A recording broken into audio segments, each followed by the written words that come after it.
what I get myself into. When we were launching True Finance, I had someone close to me come up and say, you only have a 3% chance of success here. But what were the numbers? Q2 of 2024, we grew 9,000%. 35% of our customers have a gambling problem. And I love the way our general counsel said it. Tim, you should go and thank that person in India who just scammed you because he just found a vulnerability and only lost a few $1,000s. Imagine if you had this issue 2 years from now.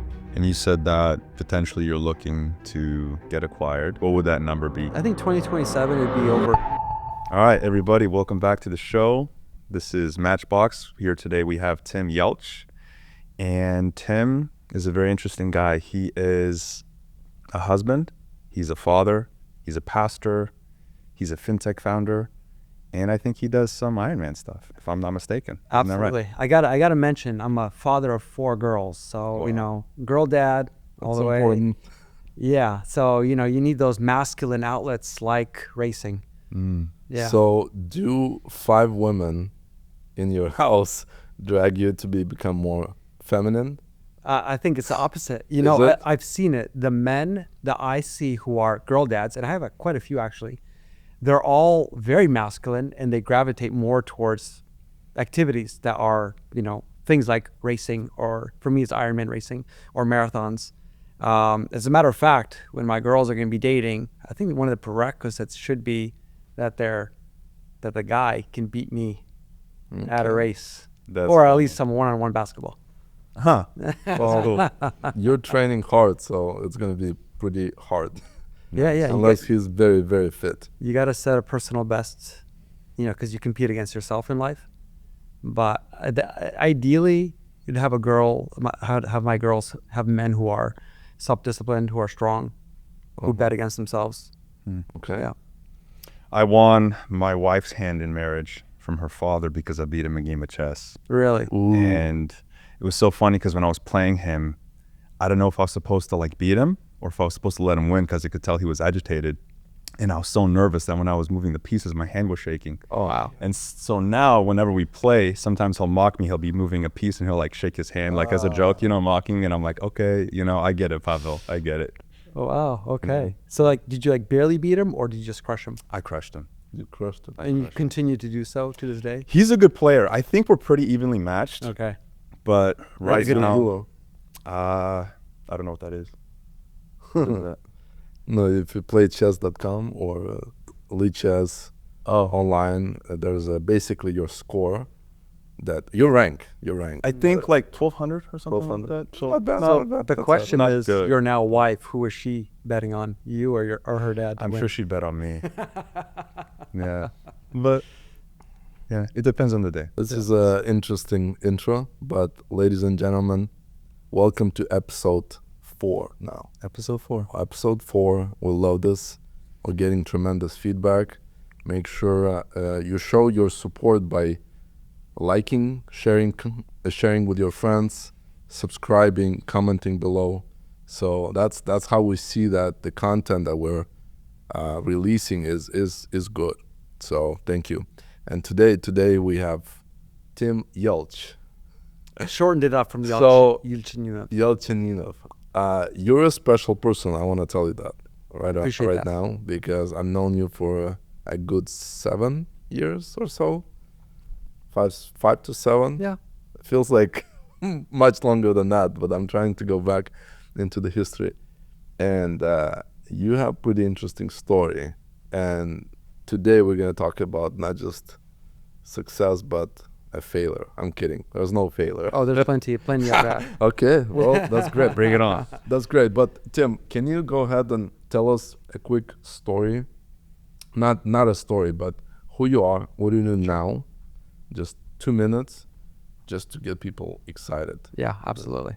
So today I'm the co-founder of and CEO at True Finance. True Finance is a top 100 finance app. For me, it's a lot of pride to be able to say that, because when we were launching True Finance, I had someone close to me come up and say, you only have a 3% chance of success here. And that kind of put a chip on my shoulder. I didn't want to be, one of those startups, because we're bootstrapped, where we're losing money every single month. My goal was be net positive as soon as possible. That was my first lever of success. And I can happily say since December of last year, of 2024, we've been net positive every single month. I take great pride in that. But this finance app is like geared towards helping Americans who are living paycheck to paycheck. And we're not talking about a minority. We're talking about the majority. Over 60% of Americans, paycheck to paycheck.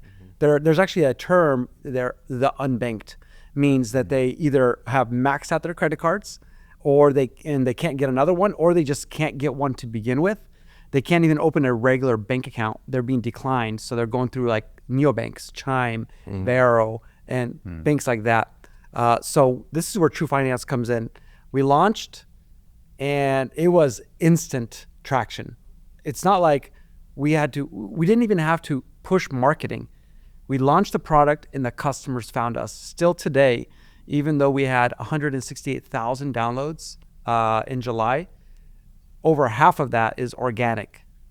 To me, that says people are struggling. They don't have gas money. They don't have grocery money. And we even have people writing us in our comments, thank you for these $30. I have money to get fuel so I can get to work. Wow. That's how bad it is. And for us and a lot of the viewers, they don't understand that because they don't live with that every day. But that's the reality for a lot of people. And For 60% of people. And living in the United States. In the United It's not States. Africa. This is third world country. This is the U.S. They can't even go to a credit card as a last resort. And they're not just using us. They're using on average 4 to 6 cash advance apps like True to get emergency cash, just like a week before payday. I mean, our max is only $100, and the traction is incredible. Okay. So the company has a lot of traction right now. How old or how young is the company? How long has it existed? So we launched our cash advance app in July. Funny story. On my anniversary with my wife, we've been married 15 years now, but literally on our anniversary, July 18th, 2023, it launched. So it's been just over 2 years that the cash advance feature of our app has been live. Wow, that's amazing. And what's the headcount of the company right now? Do you mean total downloads, or you mean team-wise? Headcount, yeah, your team. So our team, we have a total of 5 full-time 5 full-time team members. That's awesome. Wow. Okay. So very lean, very mean. Very lean. Talk about the numbers. What do you guys do in terms of revenue? Absolutely. I'll be as transparent as I can be. In July, we surpassed 1.6 million revenue in that month alone. We don't see why we can't do 4 million in December of this year. So next year, minimum we should make is 50 million. Hopefully we'll be closer to 70 million. So I believe our valuation will be over $200 million at the end of next year. Wow. Our growth has been staggering. Even though we were excited about what was happening in Q2 of 2024, we grew 9,000% quarter over quarter from Q2 in 2024 to 2025. So you definitely have product market fit. We do. And I think that's one of the things that, that's one of the top questions I get from aspiring founders. A lot of them is young guys who are coming up and they're like, hey, I see you got True Finance going. What do I do? I have a business idea. And I always start with 2 things. You need to find out if you have product market fit. So there's 2 ways. You got to do your market research and you got to launch as fast as possible because timing means everything. You miss the window, you miss the business. And what is it about the current window that you're in that you think is just so good, it's opportune for True Finance to start just growing? Yeah, I think, again, this goes back to the market research. So when I was doing this about 2.5 years ago, the market research side, because I was approached as a director of lending relations at Lead Economy. So I was managing all the direct relationships of lenders for a major lead generator. And the idea was, let's launch a finance app that could help this demographic. And my idea was, let's do it. I love it. Let's break the cycle because these people keep coming back for these high interest subprime loans. And I want to build a product that could break it and help, elevate their level of living. So step 1, I knew it, market research. How did I know? I Googled it. I've never launched a business before. I've been part of a, construction business with my family before the recession, and that, fell apart due to the recession. But my first step was I accepted this opportunity. I went to Google. What's the first step in launching a fintech business? Market research. Okay. What is market research? Google again. No ChatGPT back then. No ChatGPT back then. Ago. I think today you can do market research in 5 minutes probably. With ChatGPT. Yeah, exactly. So you can look at the competitors, you can look at downloads, you can look That's so many. It's so many 100%. things. But how did So I do it? I had to manually do it. Right. So that means reading thousands of reviews in the app stores of our competitors, reading the quarterly releases of their revenue, the big guys. So you look at the big guys, what are they doing? They clearly have market fit. They're profitable. They're making money. There's market share. So I think that was really step one. Who's doing it well? And is there room for another player? And for our outcome in the market research was there's definitely room. Plenty of room. your app is competing with publicly traded companies. Yeah, I would right say now. the Okay. biggest ones are Dave and Moneyline. You mentioned that you did 1.6 million in July. Yeah. What are you foreseeing for the 2025 year 2025? The entire year, Yeah, around 20 million. 20 million. Okay, so that's year 2, 20 million. Yeah. App with 5 people, Yeah. bootstrapped, Bootstrapped, profitable. profitable. That's amazing. Okay, let's rewind and go back to, I guess, 2006, or when was the first business that you guys launched in construction? Oh, Let's start with yeah. your story. Sure, let's Just go. share your story. I mean, if we go way back, my first job was a paperboy for the Colombian. okay. I was 11 years old. I had to retire abruptly because I got hit by a car. Oh my gosh. But You had to retire from that job. yeah, you know, it was a Sunday morning. The papers are bigger. The sun was bright. Got hit by a car, fractured my leg in 3 spots. Wow. And that was, you know, my retirement. Did you have a big insurance settlement?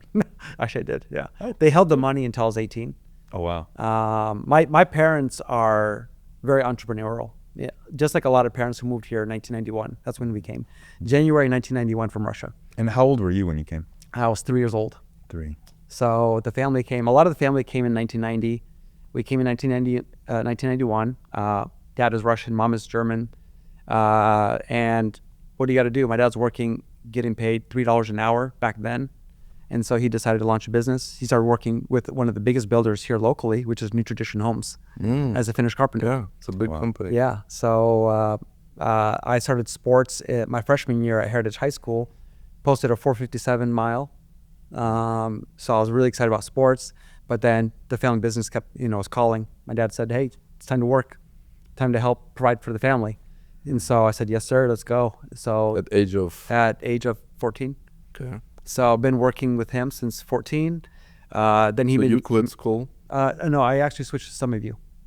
So now I was doing the Some of You, which is locally like Some of You, what is Some that? of You is like a local homeschool / private school. Oh, So you can still you still graduate as if you're graduating from private school in the Battleground School District, but it's a homeschool in the sense that you can do all your work from home and you come in once a week, meet with your teachers. That's so cool. I did that, and I was working full time with my dad since 15 years old. The mistake was working only with one builder, New Tradition Homes. The recession hit, and the founders of that company, which are fantastic, they treated him really well. If you're talking about 2009, from 1992 to 2009, they have provided work for our family. So we only have gratitude.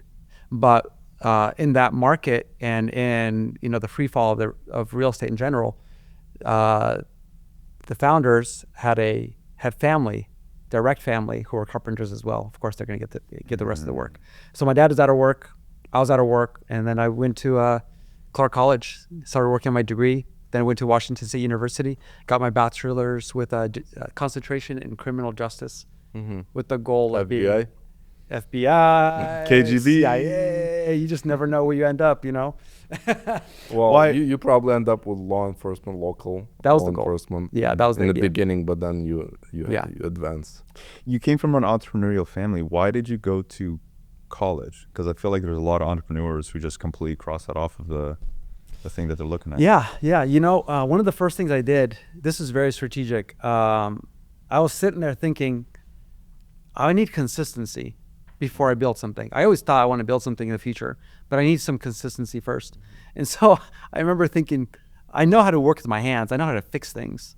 I've been doing this since I was, 13, 14 years old. And then I thought, you know what? People are losing their homes. Foreclosures are way up. People are going to apartments. So I had this thought in my mind, apartments. I got to get a job as a maintenance technician at apartment community. I opened up one of those apartment finders and I wrote a cover letter, attached it to my resume, to every apartment community in that entire apartment finder pamphlet that I found at a Fred Meyer's. And I got 3 calls. One of them was Key Property Services. They hired me as a maintenance technician, and I did that. So for me, the idea was, again, I wanted some reliability, but then I was setting my sights on a career, because everybody kept telling me, you got to go and get a degree, you got to get a degree, you're gonna have consistency. So I think I was kind of looking for that after what we went through as a family, because it took my dad 4 years to recover financially. He lost his rentals, but he almost lost his primary home. And I thought, man, I don't know when real estate is going to recover. Let's go get a job outside of this industry. Wow. So who pushed you to get a degree? I wouldn't say anyone pushed me, but my wife definitely encouraged me. So I was thinking maybe. So you were already married at the time. Yeah. So I got married in 2010. It's been 15 years this July that we celebrated our years of marriage. Congratulations. Thank you. She's my biggest supporter. She's my best friend. And she's my greatest inspiration. I'll put it that way. But yeah, she was, she encouraged it, and I'm happy that she did. For me, school was learning to learn. I was not the greatest student in high school. As a matter of fact, as a junior, end of my junior year, my GPA was 1.7. How? Exactly. I mean, you have to try hard. Try hard. What is that even? I don't. That's like D's. That's D's. That's like failing pretty much. Yeah, Oh, wow. failing everything. I wasn't trying. So how did you get into college? If that's Well, that's a good question. I was skipping every day. I was associated with the wrong people. Didn't want to learn. Just wanted to hang out, be the class clown, talking to the ladies, anything other than school. So I was like, I was on a downward trajectory to failure. And I thought, man, this has got to end one day. And so actually God intervened in a beautiful way. I took my dad's car for a joyride when I was 15 years old, and I crashed it. It was like a backup car that was not for driving, not insured, not registered. I went for a joyride, and I crashed into someone, and I thought, this is the end of my life. Like, They're gonna take you to jail. they're gonna take me away. Cops came. I have massive bills. I'm on probation now. They said you have to get good grades. You're gonna go to juvie.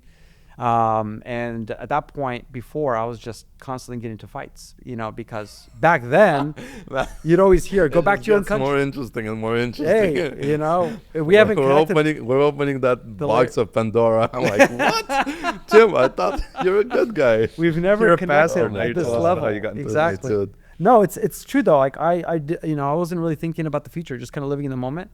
But that kind of woke me up. It's the first time when I crashed that car. It's the first time I ever prayed. I'll say that.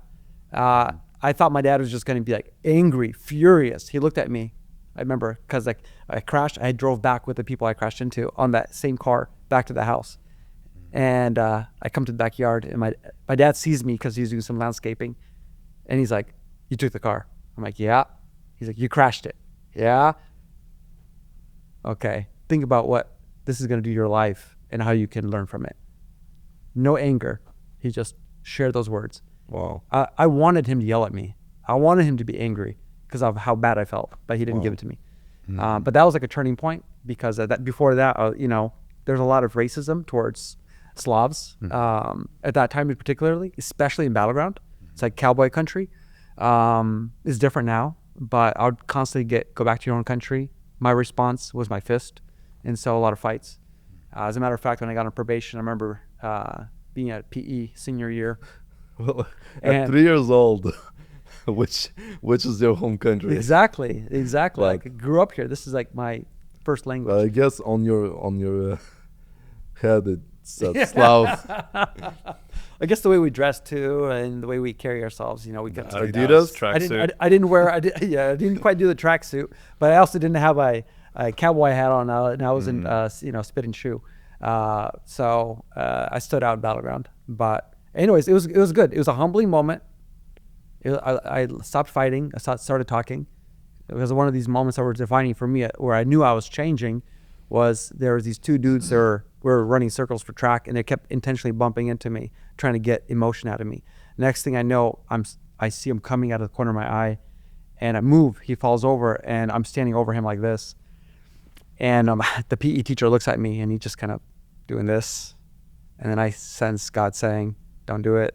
This is your turning point. And it's the first time I didn't fight back. Just kind of let the kid get up and went on with my day. So for me, that was like testimony of I'm different and life is gonna be different now. Did you feel different waking up the next day? I did, self-control is really important. I think that's part of maturity. The moment, How old are you? at that point I was 17. 17. Mhm. Okay. Yeah. Because I feel like there's moments like that, right, where you have a certain identity, Yeah. and now you are acting in direct opposition to what your former identity was because you want a new one. Yeah. And those moments are hard. Like, they test you, and sometimes you make a decision that's contrary to the identity, and then you backslide. You get back into who you used to be. Yeah. But with this, it seemed like it stuck. Yeah. And I'm wondering why. I mean, it's constant battle, right? And it still is today. I'm 38. I'll be 38 next month, and it's still a constant battle. Not to go back to say your old ways or being a person of retribution, anger, or whatnot. But I think self-control, again, it's one of those key attributes where you can take your life, your living, and the people around you to the next level. Mm-hmm. Because we don't live in islands. The way you live impacts directly the people who surround you. Yeah. No, talking about self-control, now I'm just recalling my younger years. And same thing, like in high school, it's just anything would trigger you. Anything would trigger you. I remember some guys were at the PE, I was just playing with someone soccer, just playing, just passing each other. And these guys take the ball away and they're like, let's keep the ball away from the Russians. Let's keep the ball. So, and they're just teasing us, They took the ball and they're teasing us. And I come up, I hit with my right foot and just knock him off. Yeah. And yeah, it's crazy. Like, I'm not the same anymore, Yeah. And you slowly change, and how you know is driving. When you're driving, a lot of people like to show you a finger, right? And how you explode inside. I remember one time we were at the theater, just the movie finished, everybody's walking, there was a lot of traffic, and this guy is showing me a middle finger. I stopped the car, I run out, I run towards the car, and he can't really escape because there's traffic. I start banging on the window, and now I'm remembering all these moments. I'm like, how foolish this is. And you slowly change and you mature, and so I think self-control is amazing. Yeah. But self-control goes much beyond just controlling your anger. Self-control is being used in our daily life every day. And it doesn't mean somebody has to get in your way to show that self-control, or to use that self-control. No, it's food, controlling what you eat. You see a cookie, do you have to skip it? Do you need to skip it? And so on. Yeah. Somebody didn't show up for the meeting, someone below your level, for example, you're the CEO and one of your employees didn't show up. Self-control. Like, how do you react? Yeah. How do you talk? And so on. I mean, you can't, at the end of the day, you can't be a successful entrepreneur without it. Because, self-control goes hand in hand with discipline. And you can have an 8-to-5 job and you have someone telling what to do from the beginning of the day to the end of the day. But as an entrepreneur, you are your own boss, so to say. And the success of the company will only match your personal success.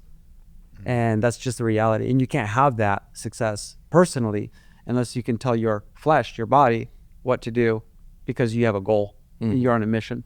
So yeah, self-control is definitely that maturing mark. So today I still, I'll work with a lot of the youth at a local church, and I see attributes or actions that I used to portray, and cause sometimes it kind of makes me want to help them change faster, but then I realize it's part of the process. Yeah, it takes time. I was there too.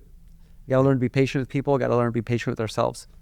Especially with the young adults. Yeah. So I have a 14-year-old, and no matter how many times I tell him about something, they don't hear it. Yeah. They don't live it. They don't understand it. Yeah. So it's just patience. My mom taught me that. Told me, like, you keep telling them, you keep teaching them, and one day it's gonna catch on. And showing them. And Monkey see, monkey do, right? True.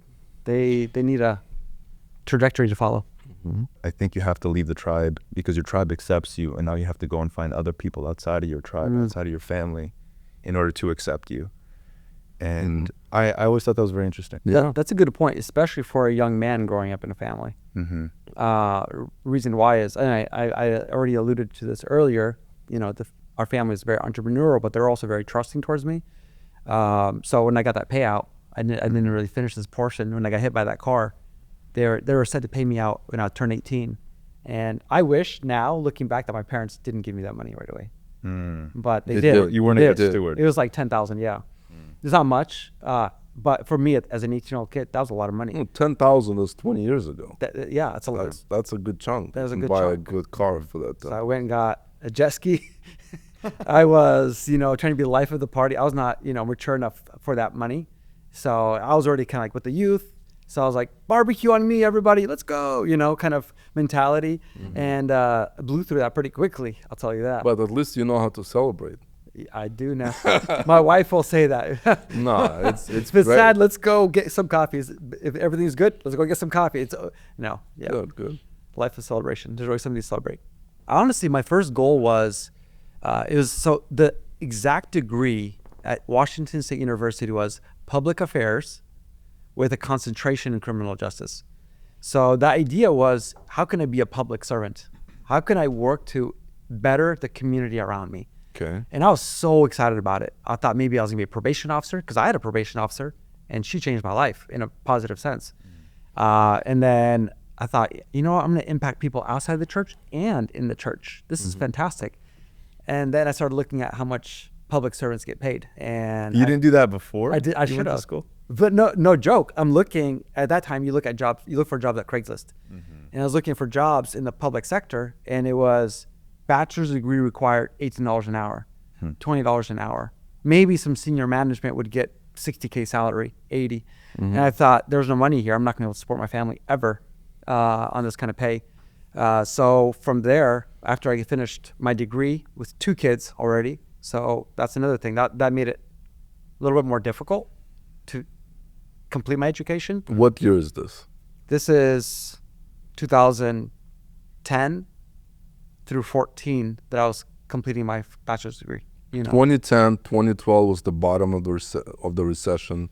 People don't really have jobs. Yeah. People are still losing homes. Yeah. I remember 2010, 2012 was the bottom. It's bad. You could buy a house for 100,000. We were pending on 3 different homes for 120,000 ish, and we walked away from all 3. The payments would have been like $900. Why did you walk away? Fear, just fear. Never done it before. I would have swept up as many as I can, knowing what I know, but it was just fear. I mean, they're great homes. I still check the valuation of those homes. No, there was 600, 500.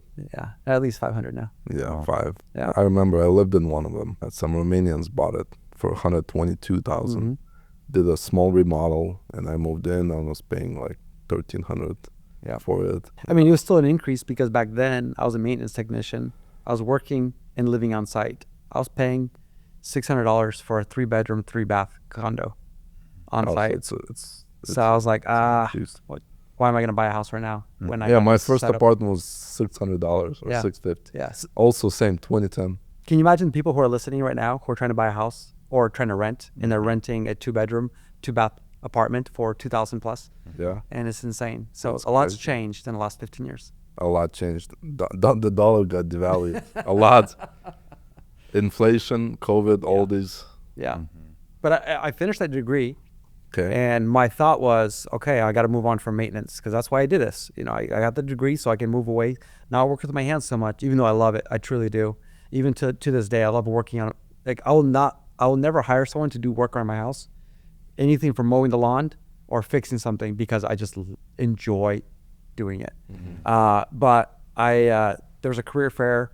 I got a job with one of the companies that was displaying there, C.H. Robinson, which is a logistics company. Yeah. And they are the biggest. I don't know how they rank now, but they're the second largest They're big. in the world. Huge. Second, They're big. They're the big. first, the largest in the nation.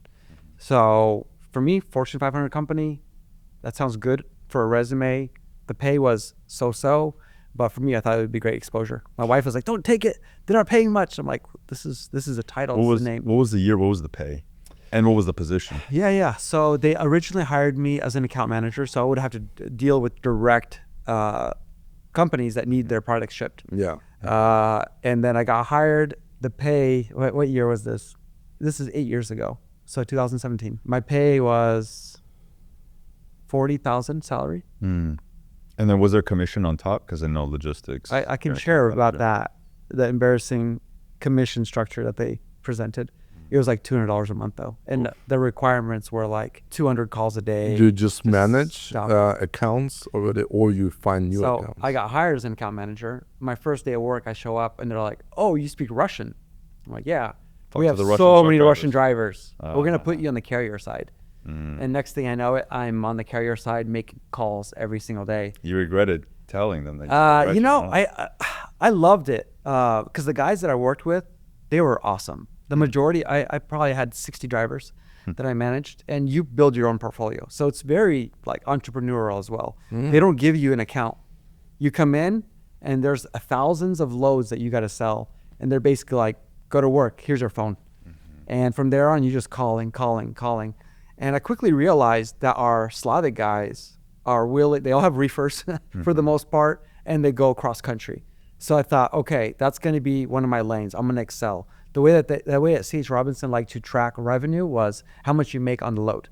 And sometimes I'd look at a load, I'm like, okay, they're paying the carrier $6K, but the company is paying C.H. Robinson $6,500. There's $500 here at play. But I would filter against it.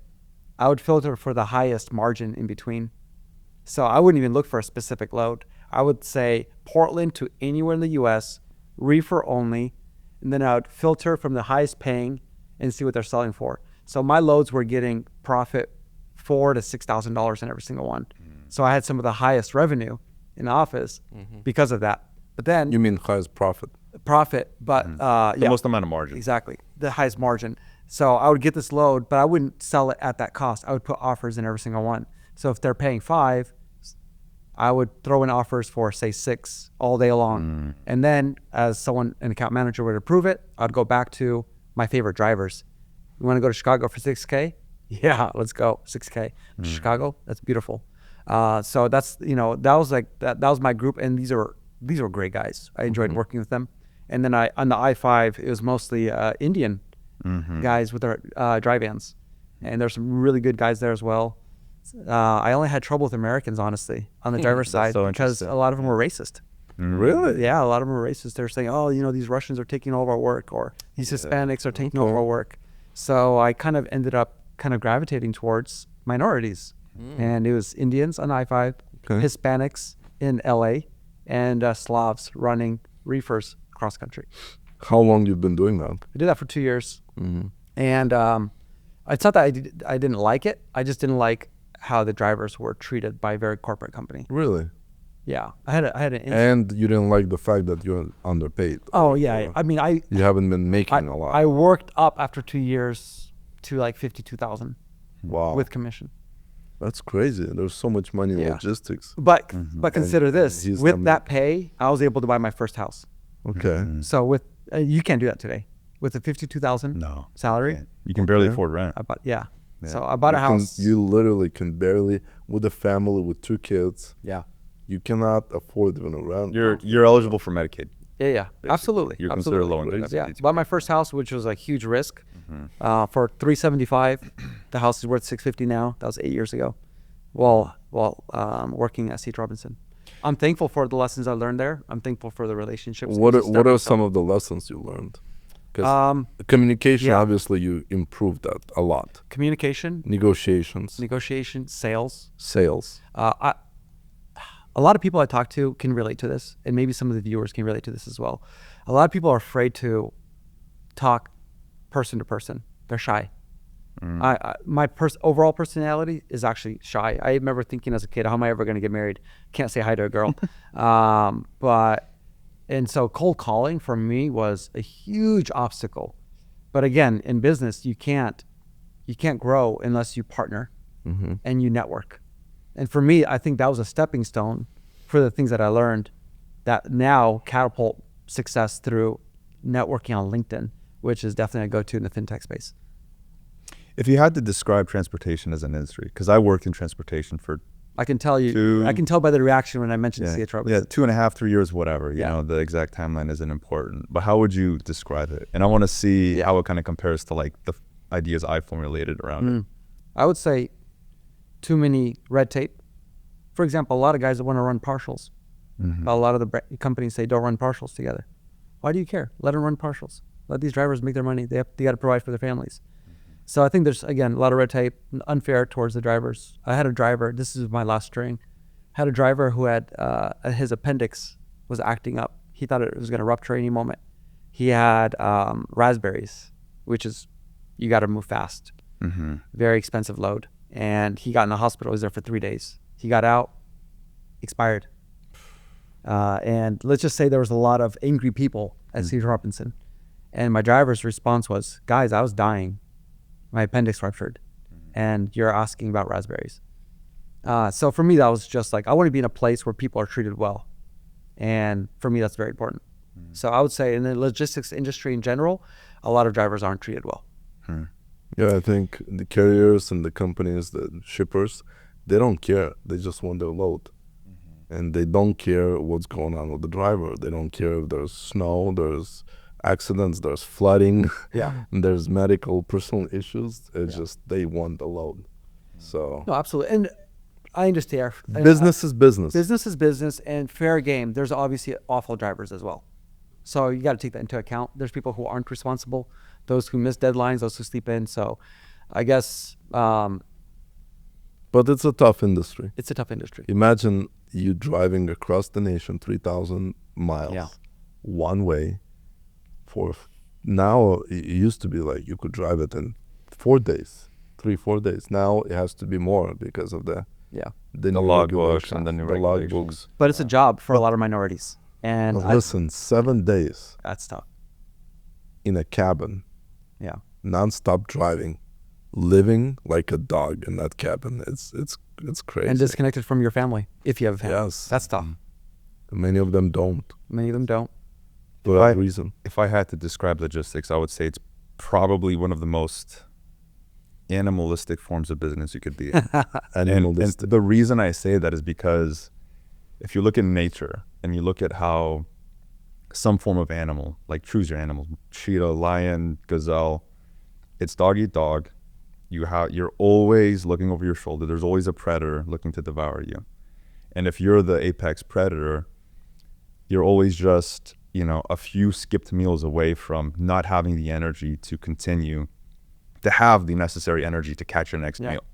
All right. I think like a cheetah only has like 1, 2, or maybe 3 shots at chasing its prey before it will never be able to run fast enough to catch the prey. And it's already signed its own death. But with logistics, it's interesting because you can start off at the bottom just as a driver.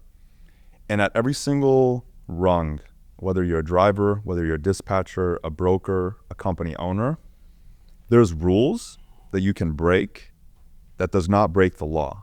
And if you're willing to break the rules, you can get ahead.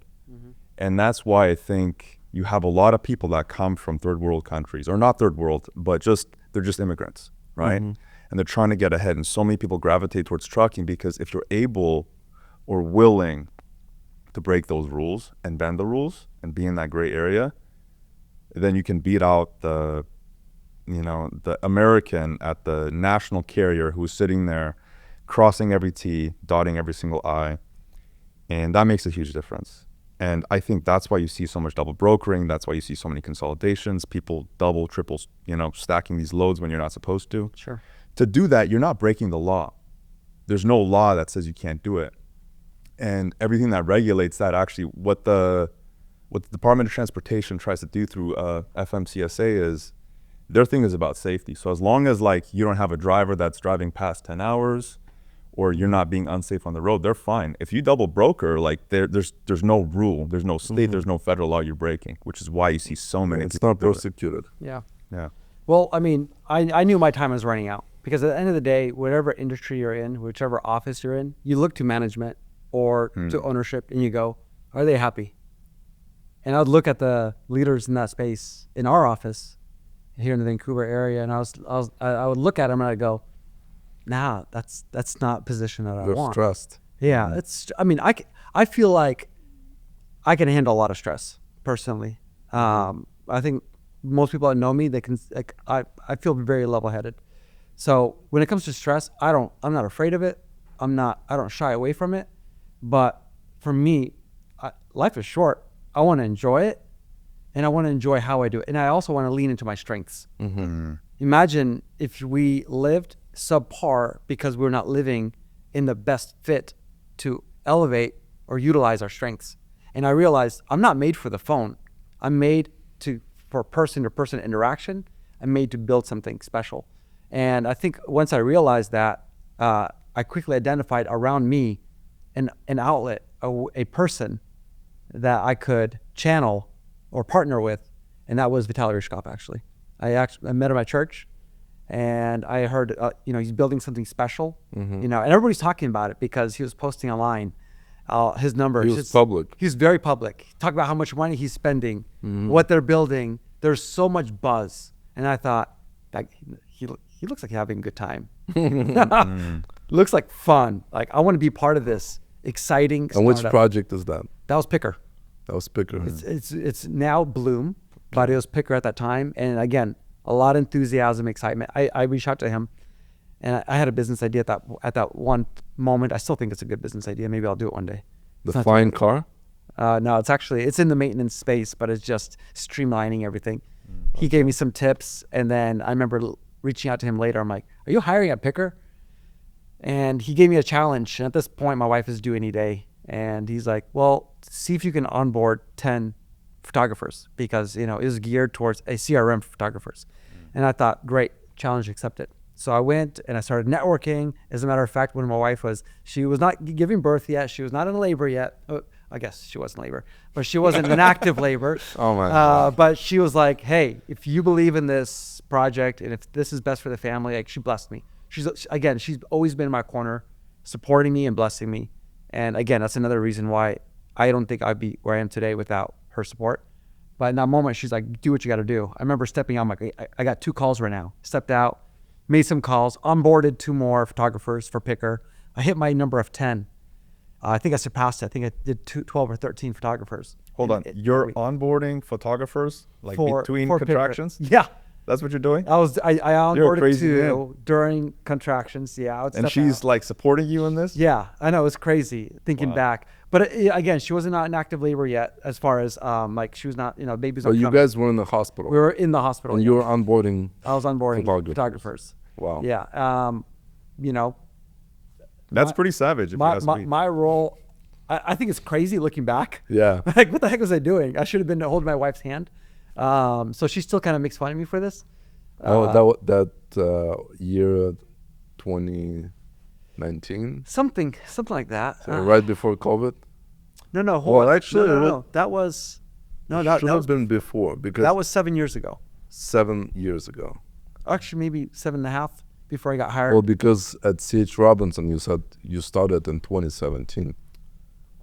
So. Ooh, I mixed things up. So I bought my home 8 years ago. That's kind of like what my reference point is. I bought the house a year before I left CH, so that was 9 years ago. So 2016 was CH Robinson. So this is probably 2018, 20. Okay, so around there. That sounds right. About there. So, anyways, I hit my number. I let Vitaly know, "Hey, ready to rock and roll. I'm ready to start," kind of thing. And he's like, "Just wait." I realized there's something happening. Next thing I know, they let everybody go except for like 3 or 4 team members. It looks like Picker was going through a massive, rebuild, rebrand. Something happened there. Restructuring. Only a few people stayed and everybody was gone. So I understood why he didn't offer me the position. And no hard feelings. I consider him a good friend. He's been a great mentor for me. And so we just kind of continued connecting, interacting whenever we'd see each other at church. And then an opportunity came where, "Hey, are you guys hiring at Trend?" Because I didn't even realize that there's something bigger that was funding Picker. And it was Trend Capital Holdings. And I thought, that's where I want to be. Okay. I want to be at Trend Capital. And what was it about Trend that made you want to work there? I've always loved the idea of working with money in finance. My wife was assistant manager at US Bank. And I was working with my hands, And it's kind of funny to me now that I'm in finance. She ended up switching gears to real estate after banking after we had kids.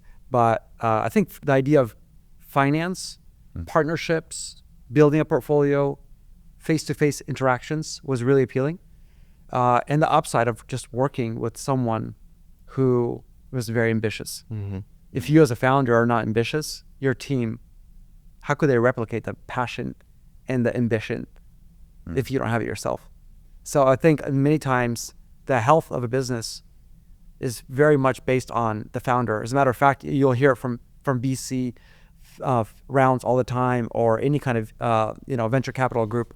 We invest in the founder, not necessarily just the company idea, because you want to gravitate towards that spark. The founder is the driver of the NASCAR car. Yeah, It's the most important role. absolutely. It's not the company, unless it's a huge corporate, publicly traded company. Then it's different. But in a startup environment, And he had it. And then I met you, Nestor, and then Nestor's had it. I'm like, no wonder Trend is so successful. You have these two guys who are passionate about what they do. They're willing to take risks. They think outside of the box. The paradigms fall away. They're willing to break them and build something incredible. And that was really exciting for me, because I've learned the recession conditioned me to be safe. That's how I went for apartments. It conditioned me to go to college. It's safe. And now I saw, hey, don't be afraid to take a risk. Don't be afraid to build something. Oh, I love risk. I live and breathe risk. Even just in my daily life, like I was just fishing today, on a log, throwing and holding balance. And I have my phone in my pocket, and I'm okay, falling in the water, but I'm still taking that risk of having my phone, and the log was just like tiny, and I'm trying to balance myself. But that's who you are, right? Think about it. Like you've had a lot of success at Trend and Snap Supplements. You could chill, but here you are, creating something new again, because it's something that lives inside of you. It's part of your character, your personality. You want to create, and that's how God made us. We're made in the image of God. God is a creator, the ultimate creator, and He's made us to create beautiful things. So, okay. Do you think people are born as a risk taker, or do they become one? I think it's the circumstances around you. It's the environment that molds you towards either being safe or someone who is okay with risk. So just like you said, the environment and the conditions were molding him to be safe, to take safe approach. Absolutely. College is towards safety. Career, C.H. Robinson, is towards safety. But then there was that mindset shift that was happening slowly in his head. And this is when he came to work in a startup culture, startup environment. And that startup culture, I think, changed his mindset. Yeah. If you're not exposed to it, I mean, why do people play it safe? A lot of it is bad experiences. So I know I was speaking to some older couples that are from Ukraine, and they were saving money. And one day, their grivny, is that what? It just was not worth anything anymore. Well, back in the days, it was the Russian ruble. Oh, okay. So that the Russian crashed. Okay, so it's Russian ruble, which impacted Ukraine and many others as well. All their life savings meant nothing now. It's gone. So I look at their lives and those personalities. They play very safe still. My grandma lost a fortune. Yeah, there you go. In that USSR crash. So there we go. So we're conditioned. Our culture, our society conditions us. And it's funny though, because looking back, I got my degree. I worked full time throughout the entire thing. I filled out the scholarships. I had zero college debt when I graduated from Washington State. I have others who went through the same experience that I did, but they wanted the movie experience where you live and you live on campus and you party and no responsibilities. And some of these peers that I had, $90K in debt, over $100K in debt. Tim, I can't buy a house. I got $800 a month I got to pay in school debt. And Even today, right? even today. So we're conditioned to think it's safe, but it's actually the opposite. It literally goes against the grain of safe. You're putting yourself in constraints. You're placing yourself in a box so that you can have safety at the expense of opportunity. Yeah. Well, so did you get a job? yeah, Or not? I asked for a job. Okay. He put a good word in, which I'm thankful for. I came in for my first interview. I didn't get the initial job. I think they already had someone in mind that they wanted to hire, because it was very quick. I can tell that they already made up their mind about someone, and I was fine with that. I just took it as the right thing at the wrong time is the wrong thing. So this is not the right time for it. So right. who was the CEO, Ron? At that time it was Ron. Ron was the CEO. At that point, I had a friend that worked there as well. Her name was Anna, and she, their department was growing. So she said, "Hey, we need help." So she put a good word in. So second time, I got brought back in, interviewed with Ron, with Brandon, and Lana. I think those are the three that interviewed me. Mm-hmm. I got the job offer. It's cool though. I'm at C.H. Robinson at this time. I was so ready to get out of there, and it was a Friday, and Anna sends me an SMS. Tim, they're gonna give you an offer, and I quickly type up my resignation letter. Oh, like, It was like I was probably beaming with a massive smile on my face, just typing, right? Just so happy. you don't even know what the offer is. I have no idea what the But offer you're is. ready to quit. I'm ready to go, Okay. because even if it was more pay, I still would have taken it, Okay. because the You mean upside- less pay? Sorry, I have a lot. Yeah, if it was less pay at Trend, I would have still taken it, because the upside is greater. This was a box Yeah. with Did you constraints. did you get offered more? I got offered more. Yeah, I think Okay, it was good. 10K over that what I was getting. So it was like 60. So it was good for the family.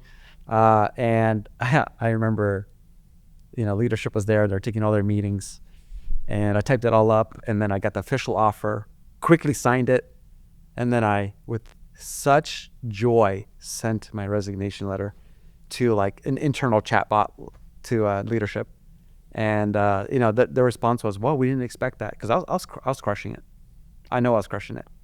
So you were successful, but yeah. you're not happy. The next step, so you have your carrier reps, and then you have they call it CAMs. I don't even remember what that stands for anymore. CAMs. CAMs are like your carrier account managers, probably. So they're like the seniority guys, and they have commissions, better commissions. But I looked at all the CAMs, same thing. I'm like, I don't want to be a CAM. Like this is not a exciting opportunity. There's something about corporate America, the way it's structured, the way it just puts you in a certain position, it locks you in, and you're on this assembly line, and it moves at its own pace. No matter what you do, you can't move past that assembly line. Yeah. They want you in a certain position for a certain amount of time, and then you move up, and then it's every increase has its own, single digit, compensation increase. Oh yeah. And I had the same thing with engineering, because I'm an engineer by trade. And I just saw the guys who are at the top of the company, the principals of the whole engineering company.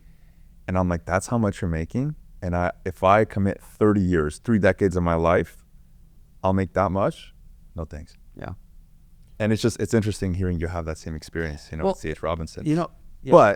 But my question with that is, in the Slavic community, they're huge in trucking. Yeah. And people talk. And you don't always know what's fact from fiction. Everybody hypes everything up. But like, why didn't you, instead of going to Trend, why didn't you double down on trucking? Because you knew trucking. You were working in trucking. There were probably ways you could have made money on the side, join another company. Yeah. Why didn't you think of Smaller that as an option? company. I thought about it because I knew exactly which companies paid the most. Because Yeah. again, going back to those loads that I was selling that had 5, 6, 7,000 margins on them, a lot of them were. Anyways, I thought for a second, I'm gonna go and get these guys direct. I'm gonna get my license. I'm gonna sell them to the same drivers. I already have the carrier base. Number one, there's a non-compete, so I didn't want to get into trouble. Mm-hmm. And the second thing is, just going back, I saw an opportunity that I felt like I couldn't miss out on. I just wasn't happy in logistics. And I'm not saying logistics is bad. I have so many friends, family members who are in the space. They're doing great. They love it. They enjoy it. Some hate it right now because the rates are down. But in general, it's provided for the immigrants that have come to the U.S. It's provided for so many families, hundreds of thousands of families. So I think there's a lot of gratitude towards America in general and the opportunities that logistics have provided. For me, it was not my strength. And that was my response to the branch manager. I said, I have a lot more potential. This is not my strength. I can do more damage in a good way. I can do a lot outside of this office, a lot more. So the upside is And you told that to who? Yeah, to the branch manager. At C.H. Robinson. At C.H. Robinson. Okay. And again, I'll give you a perfect example of why I was not happy. And my wife could tell that I was not happy as well. I put on weight. My desk, my cubicle desk was literally next to a vending machine. I disliked my job. I was popping chips into my mouth, drinking soda, so unmotivated. I was just not a happy person. Switched gears and things began to change. Okay. So now my Trend Capital Holdings, working under Lead Economy, which is the lending side. My task was to work with the direct lenders because this is a huge lead generator. And some leads that were being sold to competition, others were to lenders, but there's untapped potential to reach additional direct lenders. So that's where I came in and helped onboard between 80 to 100 more direct lenders, which was, again, foundational for my development in sales and networking, and was another stepping stone to what we're doing at True Finance. Because everything's about connections. It almost seems like C.H. Robinson was the perfect job to prepare you for what you were doing, because you were literally looking for carriers, onboarding them, vetting them, working with them, figuring out what's working, what's not. Is this true? No pun intended, right? It's a good segue for you to get there. Yeah, absolutely. Every even awful job, every bad experience is a stepping stone for your future. And so a lot of people try to run away from challenges or hardship, but if we embrace it, we become stronger, faster. At C.H. Robinson, you've been doing sales. Yeah. And you're pretty much going to business development here at this point. Yeah. With lenders, because it's sales as well. Absolutely. But it's negotiations, it's working with them, it's managing them. It's some sort of a biz dev type of a job. Yep. So I think it's a career advancement. So I think it was a great move. It was. There's also travel. So it's the first time I went to trade shows, which isn't new for me. I remember the very first one, Affiliate Summit East, New York. And showing up, I felt like I entered a beehive. Thousands of people, networking, talking, can't hear myself talk. And just following around Sarah, who was training me at the time, and learning. It was an exciting time. It was super exciting. Met a lot of people that I'm still connected to today. The connections that I formed in the lending space continue to be a resource today. Okay. At True Finance. What was your approach? What was your mindset going to that conference? At that point, it was to be a sponge, just to learn, because at that point, I went to that trade show a week after I got hired. So I had very little idea of what affiliate marketing What is going on? What's going on? What are we selling? I was responding to emails based on a script or, based on the campaign changes, because a lender would say, can you increase my cap, or could you change this filter? So I was completing those functionalities and engaging the customers within this portfolio, but I had no idea what was going on. I felt like it clicked only like 6 months later, which is too long. Like I knew what we were doing, but I think within 6 months. Maybe you didn't have the proper, education. Maybe, but I always consider myself a slow learner in a sense that, like, I'll do the job, but then at one point it clicks. And the same thing happens with True Finance. Like, what's a neobank? How do you launch this app? Like, what are we doing here? I was building it, but I was asking 100 questions every day. So my notepad on as long as you know who to ask. Absolutely. And someone you trust. Yeah. So just quickly, just tell me how long you've been at Lead Economy. Sure. And then I want to dive into True Finance, Yeah, because that's the exciting part of your life. So at Lead Economy, how long you've been working there? So I was there for 4.5 years. 4 years. Okay. So Yeah. that's bachelor's. Yeah, started as as an account manager, left as a director of lending relations, Director. Okay. Added on some pretty massive lenders like Innova, managed some awesome accounts. And then again, the opportunity came where leadership said, we want to build an app. Do you want to be the founder, co-founder of it? And Was this your idea? Were you thinking about it? It or wasn't they my just idea. tapped you? It wasn't my idea at all. Not at all. I was approached about the idea. I knew I wanted to do something to help the subprime consumer. So again, you have all these people whose average credit score is like 550. They're the unbanked. And to me, that was a broken cycle. They keep coming back for subprime loans. What could we do? What could we build? So I was thinking of ideas, but I wasn't thinking true finance level. I was thinking smaller. And so the opportunity came, do you want to build an app? And the question was, well, what kind of app? You figure it out. Okay, figure it out. Market research. That's where it hit Google hard. And from there on, I remember one day when I was speaking to a lender, and he says to me, have you ever heard of Dave? And I go, never heard of it. He says, Dave is like the David and Goliath story. It's Really? that's their story. Dave is this little bear for this app, that he's their little mascot. And this is little Dave going against big banks.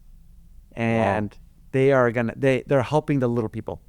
Wow. And they give cash advances. They give in advance on your pay, $100, $200, $50. And I thought, that's pretty cool. I still remember the guy who was talking to him about it. Real quick, for people who may not understand, what is a cash advance? Yeah, so there are two different ways to talk about it, but I'll summarize them into one. There's earned wage access and there's cash advance. Earned wage access is essentially Earned wage access. So you are getting your paycheck early. So you earned, say as an Uber driver, $1,500 for the month. You can access $500 of it early. As a matter of fact, one of our competitors, Earnin, has now created a new feature where they're saying just the way that you can stream Netflix, now you can stream your pay. I like so that. every single day that you work, you can get your pay. Now you're literally living paycheck to paycheck, day to day, which is even scarier. But that's the idea. The idea is you have access to your money a little earlier. On our end, we don't connect it to your payroll, so we're not going to connect you to Gusto. And because in this case, when you would get paid, we would get our money first, and then Gusto would give you the rest. That's the model of some And big Gusto is the competitors. payment processor Yeah. that actually gives the payment to the end user. That's the payroll company that Mini will use. So we don't follow that model. We follow the model of separate from your pay, you can access up to $100 because we know gas money is important. Some groceries are important. Let's give you a little bit, but we're here. We're in your corner. We're cheering for you. And so that's where we launched it in July 2 years ago. Instant product market fit. Product sells itself. So help paint a picture for us, okay? Like your ideal customer or your avatar, what does their life look like day to day? And all of a sudden they see an advertisement on Facebook or Instagram or whatever for True Finance. They download the app and they get a $100 cash advancement. Like help us paint a picture of what their situation looks like, what that $100 does for them, and why True Finance has such product market fit, and it really is revolutionizing finance. Yeah. For me, that's one of the big signals of the economy is not healthy if the demand is so high. Over half of our downloads are organic. We don't ask for the customer to come. They find us. Wow. That says a lot about the state of the economy. That says a lot about people's spending habits, that the average household has over $8,000 in credit card debt, that they can't get another credit card because the other one is already maxed out, that they can't get lines of credit, they have no overdraft protection, their jobs are low paying, inflation is crushing them. It's a combination of factors. So this is where No education in personal finance. Oh, it's awful. It's a big one too. Look at this. We use a partner called Pave, and we understand once a customer connects their bank, this is all very private. This is all very secure. We're SOC 2 certified. We have our type 1. We're going through an audit for type 2. Our level of protecting customers is super high. So I'm not even saying I can see the person's name when I'm looking at this data. This is me just looking at data as a whole. Over 35% of our customers have a gambling problem. Wow. Subprime customer doesn't have enough money, but they're gambling. But I thought And how do gambling you know that is from looking at data? illegal in most states. You have all these apps today, sports betting. It's very easy now. Okay. So you're talking 35.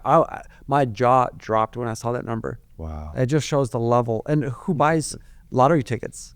It's not the top 1%. It's not, us who are sitting in this room who have a savings account. It's a lot of the people who are saying, man, my life really hurts right now. It's sucky. I don't have a savings account. My credit card debt is crushing me. Maybe I can win the lottery. And Easy way out. Easy way People are out. looking for easy way out. And they're looking for any glimmer of hope, really. Like any kind of hope, they'll hold on to it. Single moms, single parents, households, student loan debt, variety of factors that's coming in, crushing people. And they're saying, I get paid on Friday. I need gas. Where do I go? True Finance. They go to the iOS store, Apple store, they go cash advance. They're going to see True. They download it. They're going to get the $50 and they're going to walk away happy. We did a good. They're happy. So as I understand, you're taking, there's zero APR on the $100. Zero APR. So if I take $100, as long as I pay $100, we're even, right? And there's no interest on top. There's no fees. Yep. None of that. Okay. Exactly. The way that we make money, because that's the question I get. Zero APR. Yeah. How do you make money? How are you making money? Yeah. So our app has a freemium or free features, and it has premium. The cash advance is rolled up under premium. So yeah, you're paying a $4.99 premium fee. $4.99. $4.99. But you're not just getting access to this $50 or $100 cash advance. You're also getting access to budgeting tools, which roll out literally like any moment now. It's pending in the iOS store and Android store. You're getting identity protection. So anytime there's new activity on your credit account, because you have our app, I failed to mention this, we have free credit scores in our app as well and identity protection. But the identity protection is geared towards premium customers only. So if you open a credit card, you're gonna get a notification. Hey, a new card has been opened. Is that you? If a card is opened without your consent or it's not you, what can you do? At that point, you know there's fraud because you didn't open it. You're gonna get pinged. You can go address it right away. So on top of that, how do you address it? I'm sorry, but I'm just curious. You go to the bureaus, or at the end of the day, the best thing to do is you're going to see exactly which institution it's been opened with. And you call them. Capital One, for example. You call them and tell them, hey, there's a card open in my name. Exactly. It wasn't me. Exactly. Got it. That's the best level, because just to say there's activity in your account wouldn't be enough. We give you institutional level interaction with your credit report. So within a True app, you're going to see your credit score. You're going to see it changing over time. Then you're going to see all the linked banks, credit cards, anything on your credit file. You can select any card or loan, and you're going to see a green check mark when you're on time, or a red cross if you're late. Because as you already know, 35% of your credit score is your on-time payments. And so we want to make that really clear. Hey, you want to protect your score, make sure you're paying on time, and you're going to see exactly what the culprit is of your bad score in this instance. But yeah, so within premium, you have your access to cash advance, you have free identity protection, you're going to have budgeting, so you can see where your money goes, and version 2 is going to be killer. It's going to knock people's socks off. Rocket Money is going to be trying to keep up with us. That's really? That way. Oh yeah, it's going to be fantastic. Because Rocket Money is huge in budgeting. Yeah, they're either going to try to acquire us or compete with us with this new feature. It's going to be great. So budgeting, what does it do? You connect with the bank. Yeah. And you monitor expenses. Yeah. And you categorize expenses. Our tagging system, I think, is next level. You look at some. I tried every budgeting app in the space. Okay. Some of them are good. Rocket Money's got a great product. Some of them are awful. The best way to leverage any budgeting feature is to make sure you can link every card or bank account that you use for everyday spending. So a lot of people say, oh, this budgeting feature sucks. Well, what did you link? Did you just link your checking account? Because you're not paying for Netflix with your checking account. You're not buying coffee with it. You got to make sure you're linking your credit card, your checking account, and the other backup credit card that you're using. Everything needs to be there so you have a holistic view. But our ability to tag every transaction, I would say, is next level from subscriptions to utility bills. And then our level of categories is strong, probably strongest in the space. And you can toggle on and off every category. If you don't care about your transportation bills, toggle it off. You don't care about your subscriptions because you don't have any, good for you, toggle, turn it off. But so you can pick and choose what to monitor. That's going to be all in version 1. So that way you can keep track of where your money goes. I don't know how's this going to help me save money? Yeah. So it depends on where you are financially. A lot of people know they suck at budgeting, but they just don't know where they suck at budgeting. Okay. So in my case, I can say I have no idea how much I spend on fuel. I drive a huge truck. My wife drives a large SUV. We probably spend a lot on fuel. I have no idea how much. Okay. We don't really eat out excessively, but I would love to know how much that is. Well, what is that going to help you with? It's going to help you, number one, understand where your money's going, so that then you can allocate. So now you can make a decision. Do I want to go Dave Ramsey style, where I'm going to put cash in envelopes so I can really keep myself accountable? Or am I going to set goals within the budgeting app and say, I can only spend $300 this month eating out, and I'm going to get an alert when I'm hitting that goal. And once I hit that goal of 300, I'm going to display some massive self-control and not eat out. So I think it's for a person who wants to get their finances under control, they're going to utilize a tool like this. This is not for those who are just interested in seeing where their money goes. And what's the cost for this feature? This is included in that $4.99. In the $4.99. And you also get a new perks. This is launching as well in the new release. You're going to get a set of hundreds of perks and coupons. Anything from buy a pizza, get a free pizza, to here's a coupon for, So ways to save. You're basically, ways to save. You've built this app to help people just get by. Yeah, absolutely. When they have a shortage. Yeah. But then you allow them to save. You help them save. You also educate them on budgeting, because honestly, I don't know anybody who's really trying to budget their expenses. No, I mean that's the problem with credit cards. You'll spend and then you'll deal with it later. I'll deal with the consequences. I mean, it became so easy to pull that card out of the pocket and just swipe. You don't even pull it out now. You just double click your Apple button and then boom, done. Yeah, and Amazon's not helping. You just get in there. Oh, I do need this actually. Well, Amazon, but a lot of times you're just somewhere, at a grocery store, and swiping is so easy. Like back in the days when we used to have cash, it's harder to just get rid of that money. Part with it. Part with it. It's $100 bill. It's so nice. Yeah. But swiping and tapping is just. And a lot of people are wondering what's going on. I mean, finances are actually really easy if you think about it. You're talking about money in, money out. And if you're not in a good place financially, you need to do one of two things, or both. Either you're going to increase the amount of money coming in, so you're getting a new job, or you're getting a side gig, or you're going to tighten up where your money's going.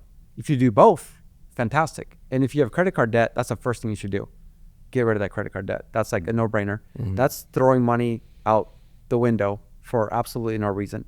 I don't think we've ever had credit card debt since we've been married, because first of all, my wife is a banker, so she understands. So she understood. She understands 28% APR. Yeah, she's like, why in the world? I would have been. I was awful with money, honestly, when we got married. Me blowing 10K, those 10K in a year shows proof of it. Yeah. But she was really good financially. The only thing she would give me a hard time about when we got married is buying coffee every day. That's just my thing. I love to go out, get a good cup of coffee. Even today? Yeah, she gave up. Now she just drinks coffee as well with me. Hold on. So you still go out and buy coffee? Yeah, every day. Are you kidding me? I got a cup of coffee right there just now from Compass Coffee. Great cup of coffee. Oh my God. It's we have such good coffee. Well, isn't it easier to just make it at home? It is. I feel like it's a waste of time. For me, it's part of my daily routine that gives me an edge. Like I get my cup of coffee, I'll have a moment to meditate, think, pray, and just attack the day. Yeah, I guess it's just. Before when I got this routine going was actually when I was going to school. Back in high school, I'd go get a cup of coffee and I'd pull out the Colombian newspaper and I'd read the sports page. I'd check on the NBA and See what the scores were latest. like. Now I'm reading the finance page. It's a little bit different. Not physical paper anymore. But finances are tough, and I think a lot of people who are watching this are saying, I really got to get a hold. I need to get my finances under control. And you mentioned paying down their credit card is the number one way, right, to try and get ahead of it for a most no-brainer. people who have their credit card debt. Yeah, it's a no-brainer. You can have credit cards work for you. We fly. I have a family of 6, so I got 4 daughters. It's still affordable, but it's going to get more expensive as they grow up. But my daughters, they love to travel. I love to travel. We have a home in Florida, so we Airbnb it when we're not there. But I've never flown to Florida buying tickets myself. I always fly for free because of point systems. So whether it's opening up a new card and I'll get my introductory points, I'll open 2 cards a year like that. But is it worth it? Because Absolutely worth it. It's easy. Well, For me, it's easy. If you're not making new purchases. it really messes up with the credit history, the length of the credit that you have. Once you open a new card, let's say your credit history is 5 years. You open a new card this year, now the average is going to 2.5 years, right? And that's a big deal, no? It really depends on what your expectations are for the year. If you don't plan on buying a new house, for example, you're fine. If you plan on buying, don't do it. Because I only have Yeah. 2 cards, Yeah. an American Express and a City card. Yeah. There's a term, it's called card churning. I know that term. Yeah, and, I actually researched it, and I know people do it. And Yeah. There's a lot of terms around the cards. And My people opinion take has advantage. always been, it's almost like going to Costco to buy gas. Like, you save, yeah, but like, is it worth the time? I don't know. I don't know if I'm missing something. Well, I'll tell you this. I just got, earlier this year, I got 2 cards. One card took my whole family to Florida and back. Okay. And the second card is going to take the whole family to Texas and back. It's not so Okay. bad. Nice. Yeah. Well, And I use credit cards every day. So the credit card companies are paying for my travel. I don't pay interest. So if you have credit card debt, those who are listening, that's the ideal way to work the system yeah. instead of being worked by the system. So what was the first feature you shipped Yeah. with the MVP? For any founder or aspiring founder that comes to me, I already said it once, say it again, is 2 things. Do your market research. Is there an opportunity? The second thing is timing.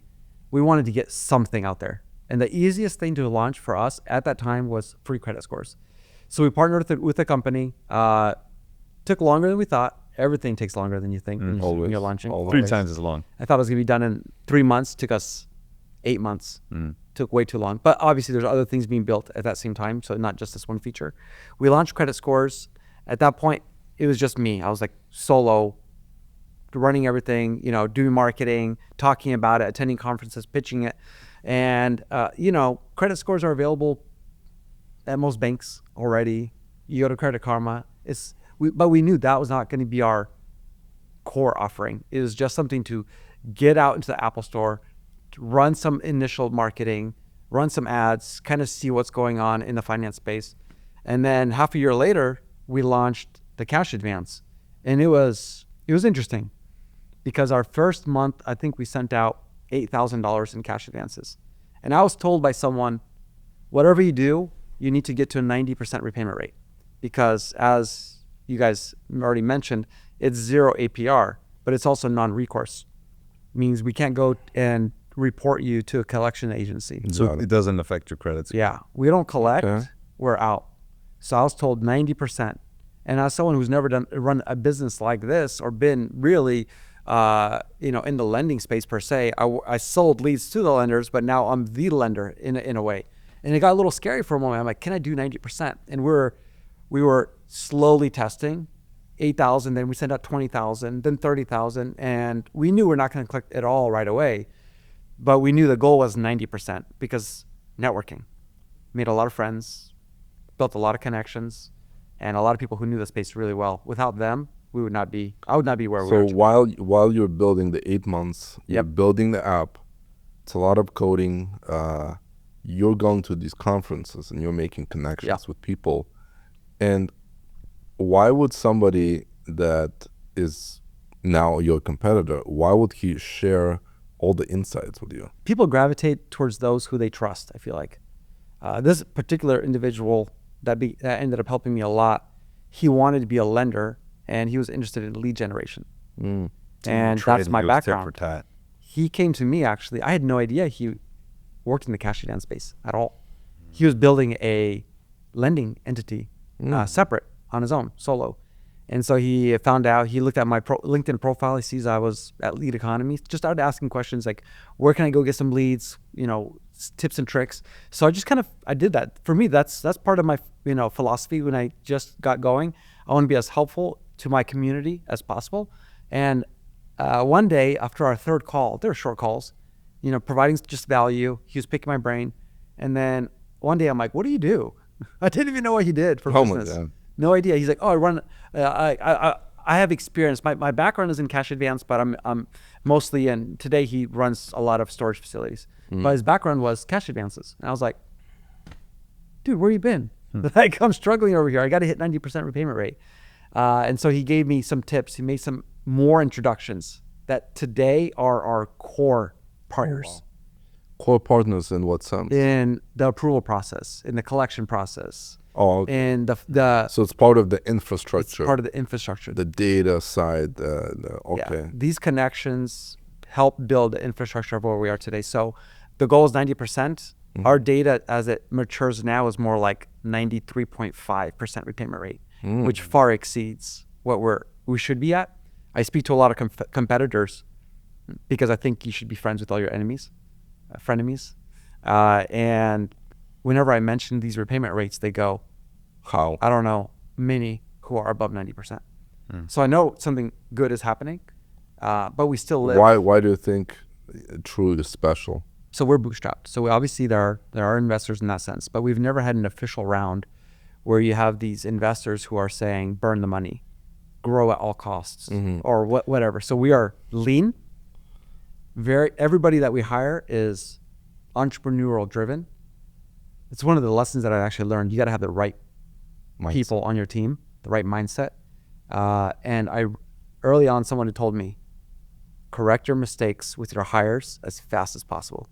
I hired 3 people that I had to let go, and I let them go within 2 weeks because I just knew this is not. That's really fast. They'll either make a mistake or they just won't have the mentality, like the aggressive startup mentality where they're going to build on top of what we're doing. You want to hire people who are better, stronger than you, not someone that you can control who's lesser.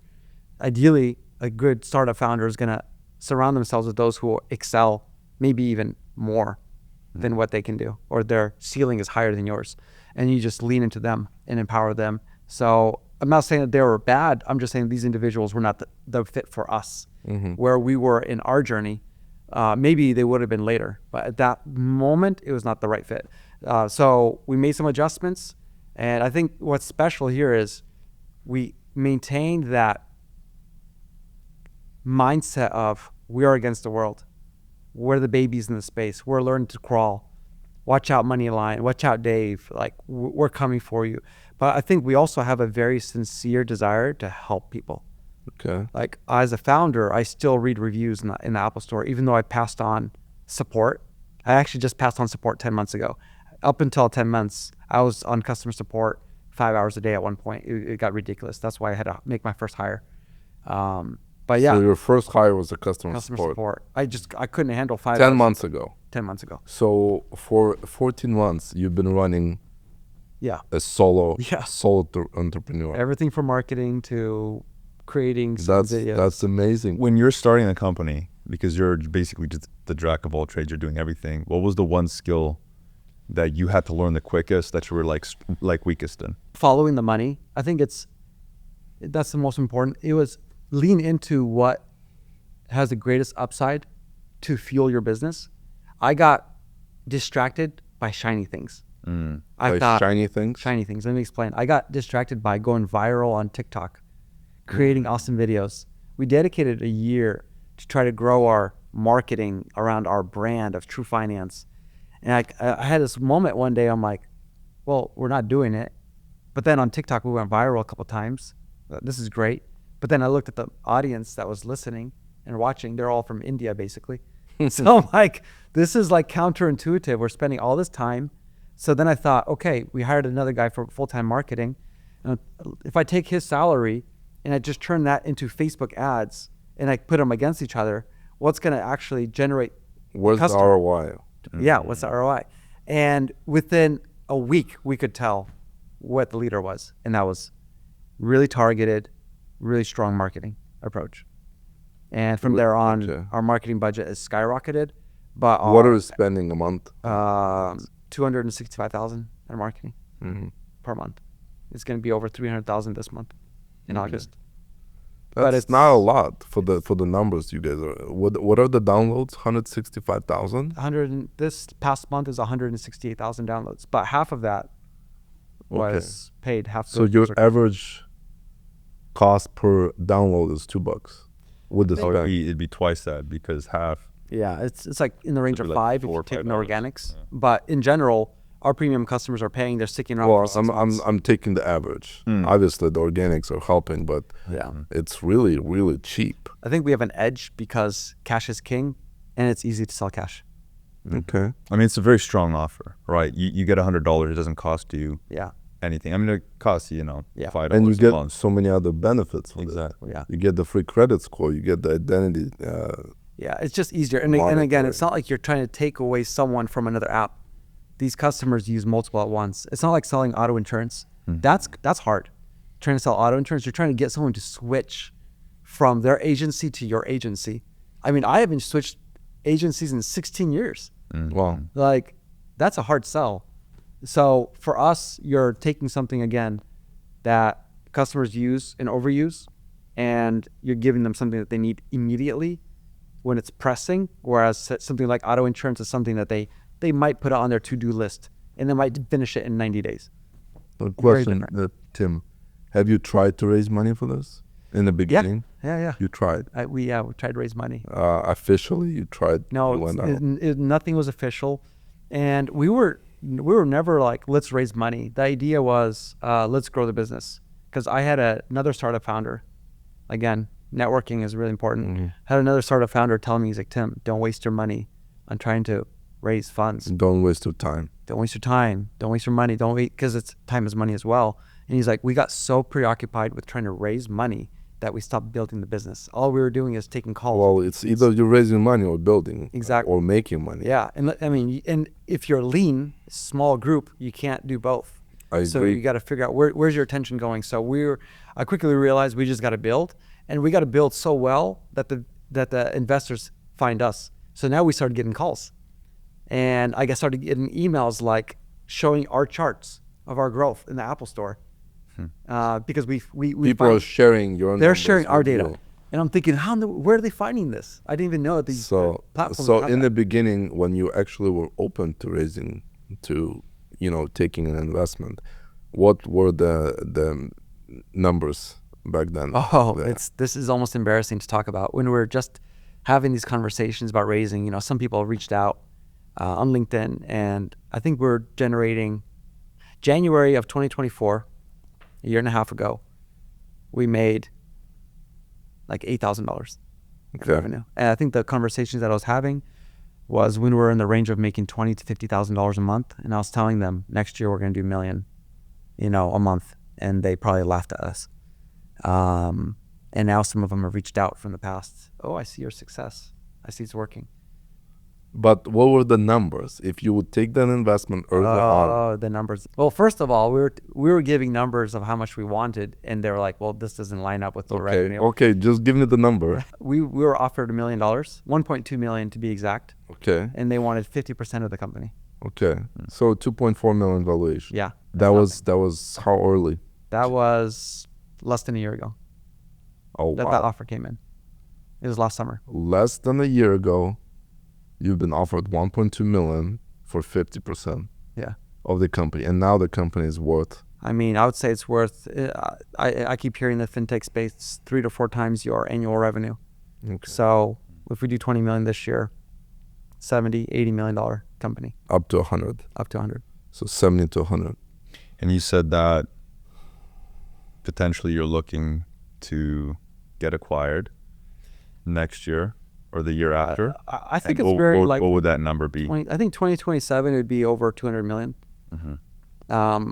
It depends on where you think you are. Some people reach a certain number, they go, okay, I'm happy. We're not happy with where we are. We celebrate it, but then we put our heads back down and keep working because we know the potential is much higher. And I still read the quarterly reveals from our competitors, the big guys. They're making a lot of money, way more than we are. And I know that we can catch up. We have the right team for it. We have the right mentality for it. And there's room. That's the thing. There's room in the space to compete with them. And the thing is, we also collaborate with them. This is a space that I really enjoy in fintech. In many ways, you also work with your competitors. It's almost like a race, you know. Yeah. You're in a race with a bunch of guys. You guys are racing. It's a track.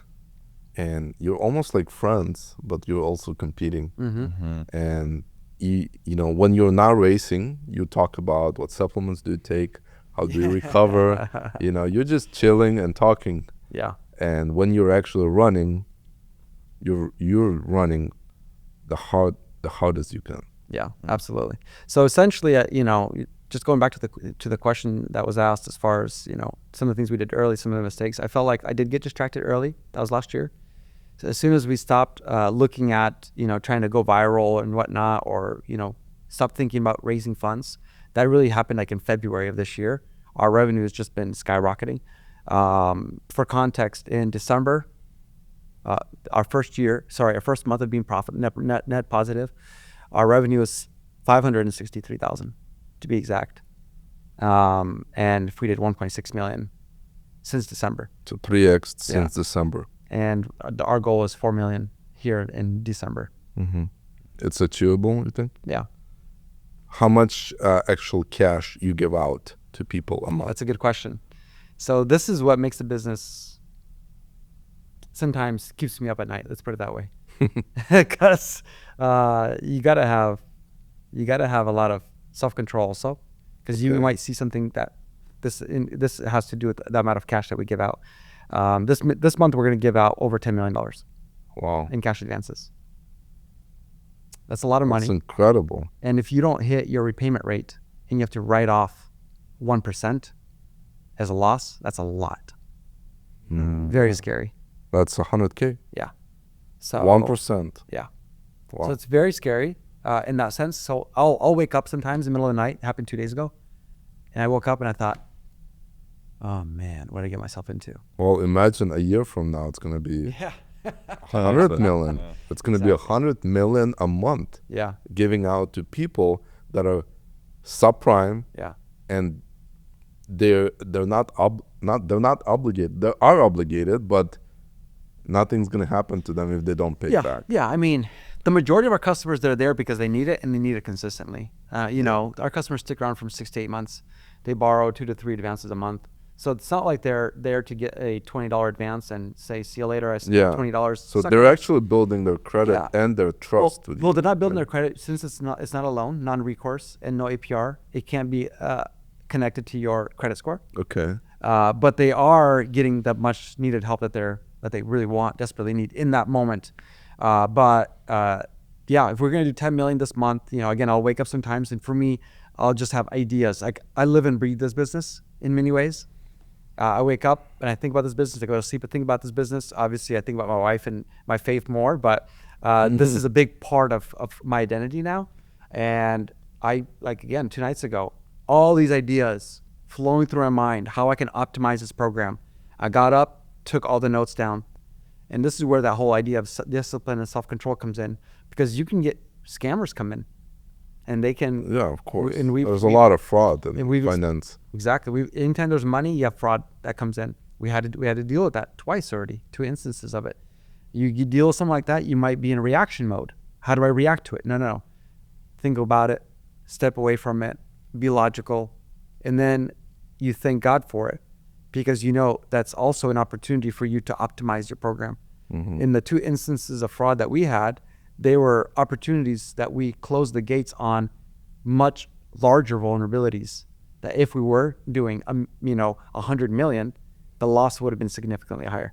So for us, I love the way our general counsel said it. Tim, you should go and thank that person in India who just scammed you, because he just found a vulnerability and only lost a few $1,000s. Imagine if you had this issue 2 years from now. So I guess the right perspective helps you in your business. A setback is a chance for you to evaluate your business and make it stronger for the level of growth that you're going to have in the future. Makes sense. But how does somebody in India like manage to get their hands on some money in the US like that? That seems crazy to me.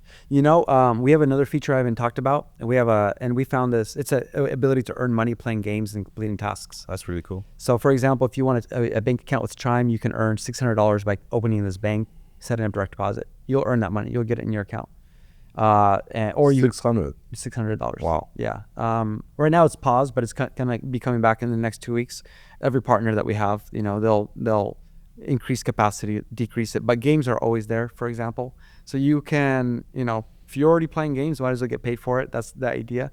And we realized that this is a feature that we needed to add into our app, because we had a lot of businesses that we were sending our traffic to for like $3-4, where we were trying to monetize our customers. Free cash kick. There's companies like this, and we're quickly realizing that using a heat map in our app, we can tell what customers click the most. And after the cash advance and after the loans, money, it was ways to make money. Once again, money. So then we thought people are actually looking for gigs online to make money. Absolutely. There was a button in your app that said ways to make money. Yeah. So after they got to you sold off the traffic, then they came back and they click on the button, ways to make money. They would click all day, but then we're shipping our customer off to some other app where they're going to make money. And I came back to our developers, and I love them. You got 2 guys there. You got Pasha, you got 3 guys. You got Nick, and you got Jacob. And I come to them and I say, we need to build our own Earn tab, our own digital wallet, everything. I'm like, is it possible? Their response was, Tim, we can build anything. I said, okay, we got the right guys. This is fantastic. So they start building it, and they build it really quickly, and it's been incredible. Now our customers can borrow money, they can earn money, and they can save money in a variety of ways, and they can be educated about their finances. So we want to be a holistic app, not just a place where you can get money. We don't want to just be geared towards a person who's living paycheck to paycheck. We want to be geared towards individuals who are career-minded and successful as well. Hey, how do I manage my finances? How can I get ahead? How can I get a business loan? Oh, there's a lot more coming in the near future. But this is where the fraudsters come in. They were able to manipulate data using bot traffic to make it look like they completed tasks in games, triggering a payout, and therefore scamming us. So a lot of tools have been added. A lot of security features have been added to close those gates. So we feel good about it now. But you learn. You learn from your growing. They call them growing pains. So is cash advance the feature and everything else is the hook or the channel to get to your main feature, or is it the opposite, right? Did you start with cash advance to start building an ecosystem in the financial space, and now you're just stacking features on top of it? To answer your question right away, yes, the cash advance is the core offering. Everything else is built around it. And I think this is really important that you bring this up, because number one is you want to have that product market fit. But if someone's watching this video and they're thinking, I want to start a business, try offering whatever you're offering for free. If no one wants it, you're not going to have product market fit, and you're definitely not going to get paid for it. So if no one wants it even for free, then it sucks. Go back to the drawing board, so to say. We offered the credit scores for free. Great. We put a very small premium fee at first on cash advances. And we did very little marketing, and our growth was staggering. Anywhere from 20 to 120% month over month without marketing. Wow. So we knew if we start marketing to these customers or to potential customers, we can expedite the growth. That's why we started even considering maybe we should raise, because we can throw some fuel in the fire, grow faster. But the idea is, if you want to build a business, it should be available, at least initially, very affordable or for free. And that's one of your markings of product market fit. So now it's a core offering, and everything's being built around it. It's the sun of our app. It just seems like such a strong lead magnet, and so many people will come and join it because there isn't really a downside.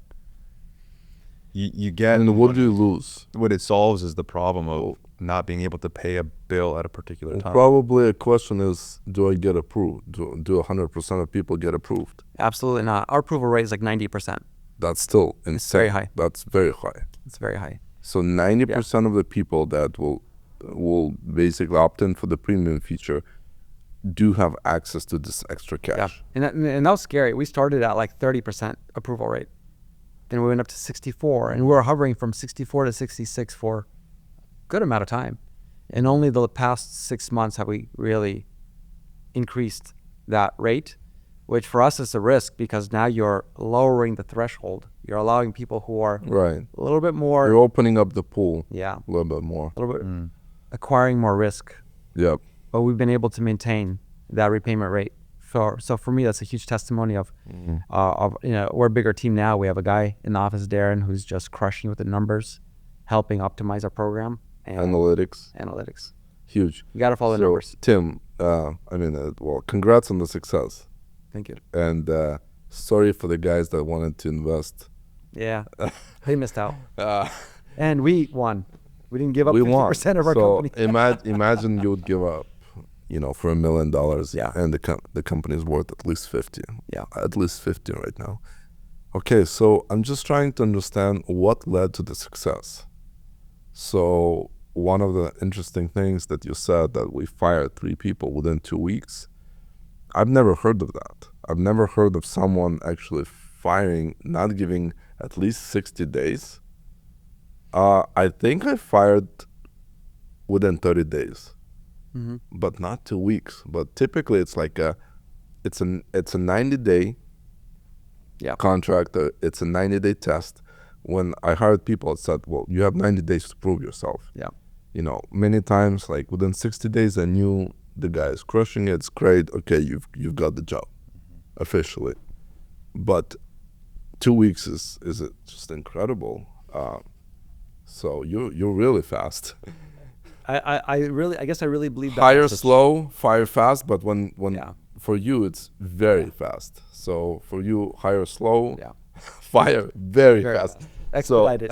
So aside from that, I'm just trying to understand why you succeeded, like why you are special, why someone that has maybe 1 to 3% chance of succeeding in App Store, you became top 100 Yeah. finance app in the App Store, which has what, 1 billion apps? Crazy number of apps. I don't even know how many. It's a lot. It's probably, I don't know, maybe 300 million. And our ranking changes. Last week it was number 41. We were sitting above massive companies. So it always fluctuates. But yeah, today it's in the range of 100. I will attribute the success to a few things. Obviously, it's having the right team. Yeah. It's obviously, the right business in the right economy. There are these factors. There's the right board leadership who has been advising and leading by example and giving the right resources. All these things are 100% a must. So a lot of things aligned right and perfectly. But I would ultimately attribute it to my faith in God. When I heard that 3% success rate, it was scary because are you sure you want to leave your job at Lead Economy to take this risk with 3% success rate? Director of lending relationships. Relationships. That's I was comfortable. Big title. I was comfortable, but I was also bored. I was ready for a challenge. Okay. And then I started praying this prayer. There's in the Bible, there's this man named Joseph who was sold off to slavery early as a young man, probably 13 years old. And the Bible says that everything he touched was blessed and more was given to him. I paraphrased. But the idea was that idea really stuck with me. God, let me have the heart, let me have the posture, let me have the integrity in the way I run this business so that you bless it. May everything I touch be blessed. I pray that prayer, I kid you not, for over a year, every morning that I've come to the office. And I attribute a lot of the success to God. And on top of everything else that I've already mentioned. So it's the team, it's the people around you, it's the exposure to outside, basically advisors Yeah. that have nothing to do with you, have no interest in the company, but you build a relationship the way that they're openly giving you insights Yeah. that should be secret information, no? Sometimes, I mean, Right. obviously, this is not a pitch for anyone to break their, non-compete or to, destroy the company that they work at. It's to be careful. No, but it's about possibility. Yeah. So someone can actually go out to competitors or industry leaders and build relationships where Absolutely. people will give them information for free, and I'm just exposing it Yeah. because it's possible, because you've done it, and it's part of the playbook. Absolutely. You've got to do it. Absolutely. You can do it, and you should do it. So I came to a trade show, one of the first trade shows with True Finance. Cash advance is already live, credit scores are live. And I approached Credit Karma, a gal that works there. And she's like, so what do you do? And I explained what we do. She's like, oh, you're our competitor. And I said, yeah, isn't that amazing? Like, let's strategize. Let's see how we can work together. Let's find a win-win solution. Mm-hmm. And she didn't dig it. She Yeah. wasn't down. But that's my pitch whenever I meet any competitor. And more than half of them say, let's do it. really, Yeah. that's impressive. But yeah, Credit Karma is huge, They're huge. Some people are corporate. They have a corporate mentality. right? Not everyone. You got to find that person who's not. How old is Credit Karma? At least 10 years. They got to be fit. Maybe. It has to be more than 10. I think it's like 15 years plus. It could be corporate mentality. Yeah. So you think you're going to be bigger than Rocket Money? Rocket Money's huge, right? Rocket is part of a huge ecosystem where they even purchased Redfin. Rocket Mortgage. It's just Right. it's a beast. So potential is there. Well, it's a lender, Yeah. right? It's a huge lender, and then they started buying. Yeah, this is not a dig at them, but I guess it is a subtle one. I think that there's a lot of room to provide much more value than they do. I've played with their features in the budgeting side, the personal finance management tools, and I would say they're not impressive. Okay. I think people are looking for more. Mm-hmm. And especially with the growth of AI in general, there's a lot of opportunities on the horizon. Okay. So question, if Rocket Money is valued at $1 billion, let's say, I don't know the numbers. It's Probably higher. It's probably higher, but let's say $1 billion. Why would you want to sell for 200 million? I mean, that's a good question, right? It's I think every founder has an idea that they would love to be acquired one day, like this fantasy. Like one day I'll get acquired, I'm gonna have this cash, then I'm gonna build something again. So I think it depends on where you are at the time. Are you as passionate about the business? If you are, you stay, you keep building. I don't see a downside where we can't keep growing to the size of Rocket Money, but I think it depends on where we're going to be at as a team at that time. So if you get offered 100 million today, would you sell? 100 million? Yeah. No, I wouldn't sell for 100 million. I think our upside and what we're going to do next year would cause us to regret it. Really? Yeah. So it's something similar to what a year ago you've been Yeah. offered a 1 million for 50% of the Absolutely. company. We're just getting started. I mean, That's great. a lot of enthusiasm. That's awesome. Where do you see yourself in 10 years? Whenever I think of those kind of questions, I always On the think private island in Caribbean. I like to think that, again, I whenever I think of this question, I think of how old are my kids going to be. 10 years from now, my oldest is going to be 21. For me, it's very important to build a strong relationship with my kids. And I have daughters, and I'm doing these Ironman races, for example, and they're like, "Dad, sign us up for one." So I found a triathlon for them to compete in. They're going to do it next Friday. Wow. Here locally, actually, right in our own city. There's a triathlon for kids. So I love my kids. I love my wife. I'm very relational towards them. It's never enough time, and I love the way, actually, this is a phrase that Vitaly would always say, a healthy life or a joyful life is when you're excited to go to work and when you're excited to come home. I like that saying. I feel like I have that right now. So if I were to say in the context of all that, a year from today, I'm building something again because I don't think I have the ability just to relax. So I'm either building a business or I'm building disciples in a local church. I go to a Slavic church, but we have an English service. We call it the English service, which is kind of funny. I feel like it almost, it's gonna within 5 years, it's gonna outgrow the Slavic service. Wow. It's just You're a gonna start reality of calling it, right? the Everything. main service, the Slavic service. Yeah, that's right. So it's like So the minority it's service. like two churches in under Essentially. one umbrella. Essentially, but it's beautiful because we do collaborate, and the culture is very important. That's what makes even our English service. We had 11 new members join, and not a single one of them was Slavic, and that was really cool too because they're all from minority groups. But we have this beautiful community, and I love the local church. I love serving there. I love working with men. I feel like that's one of my missions. Seeing men overcome addictions. Yeah. From drugs to alcohol to pornography. For me, that gives me great joy because the only thing that can outlive you is something that goes into eternity, and that is lives being changed forever. Amen. Amen to that. So that gets me excited. So I see myself potentially even as a senior pastor 10 years from today of a local church. One question we ask our guests is, what would you tell an 18-year-old self right now with the experience you've gained, with the life you've had? Yeah. What would you tell? What advice would you give? I would say a few things. This is a very common question that you hear asked, but I've never actually thought about it. I really haven't.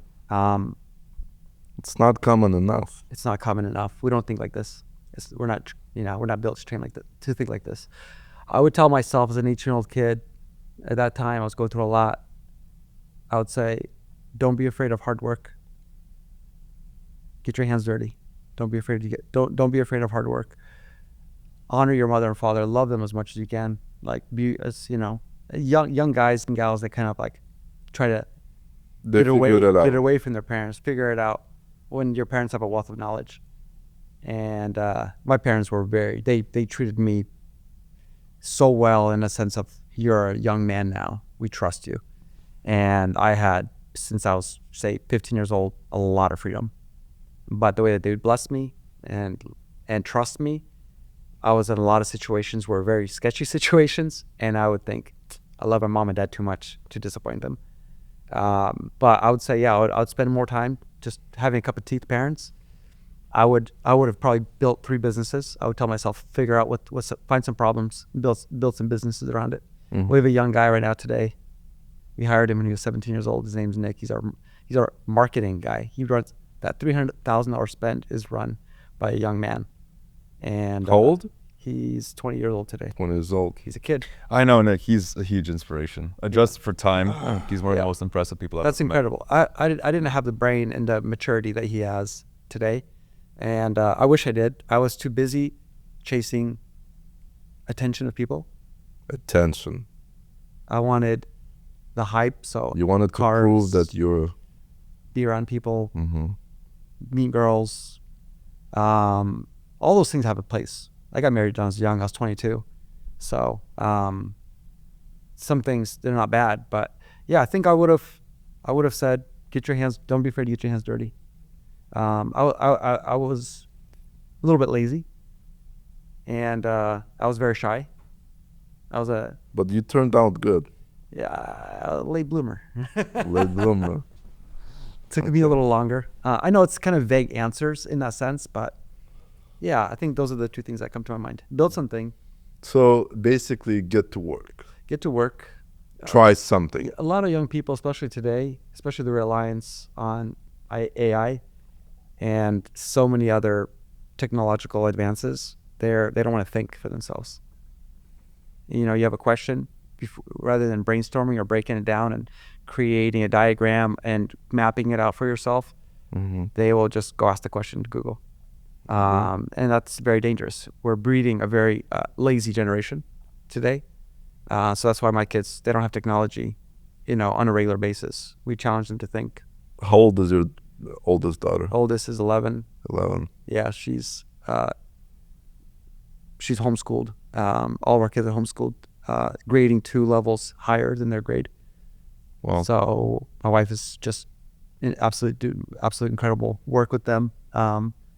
But yeah, they are part of a educational system called Classical Conversations. where it's learning by memory. And so anything from history to the mathematics to a variety of other subjects, you learn everything through song. And then I can ask her a question: who was the 31st president of America? She'll sing this song and she'll tell me who that person is. In order to pass this course, she would have to memorize that entire curriculum from that educational year, which is about an hour and a half by memory. And to pass, you can only have one mistake, misworded, and she passed it. Like so it's a pretty intensive. Wow. So I'd rather have my kids go through things like that rather than a reliance on social media, reliance on chat. Yeah. But I know we're kind of going different direction. You know, at the end of the day, we need to be people who have strong mentality, who are who elevate ourselves to the next level. The person that I am today at nearly 38, I wonder what I'm going to say to myself, or I would have said to myself as a 58-year-old telling a 38-year-old. I think life has humbled me to the point where I can say I don't know, and I'm not afraid to say that. Someone asking a question, I don't know. That's fine. I don't have to know everything, but I'm willing to learn. And I think that's one of the things that life's kind of changed me at. I was very fundamental as an 18-year-old. My way or the highway. I know what I want to do with my life. Here's where I'm going. Here's who I'm going to marry. All these ideas. So at 18, you knew everything. Right now, you realize you actually don't know anything. The longer you live, or the more you know, the more you realize you don't know. Life kind of humbles you. So it took you 20 years to realize you don't know anything. I mean, I learned it a little bit sooner, but shoot, man, I wish I learned it earlier. Wow. Because that mentality, it gives you humility, but it also gives you power. And a lot of young people miss that today. So I think I could have done a lot more, but I'm happy where I am today. I'm so happy. I have a good life. I wake up in the morning with a smile. Yeah, that's incredible. Yeah. Of course, with 4 daughters. Yeah, I get lots of hugs and kisses, and yeah, it's incredible. That's awesome. One more question we ask every single guest: what's a book you recommend everybody read?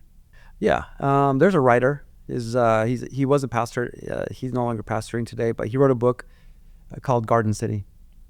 John Mark Comer. Fantastic book. Overall, I would recommend any of his books. But through his writing and through his teaching, I've really learned to balance rest with hard work and finding outlets. I think that's where I came to embrace fitness, because I realized I was holding in a lot of stress and anxiety. Building a business is very lonely sometimes. And there's a lot of anxiety that kind of builds up because there's a lot of responsibility. You're dealing with investors, funds, you're dealing with high goals.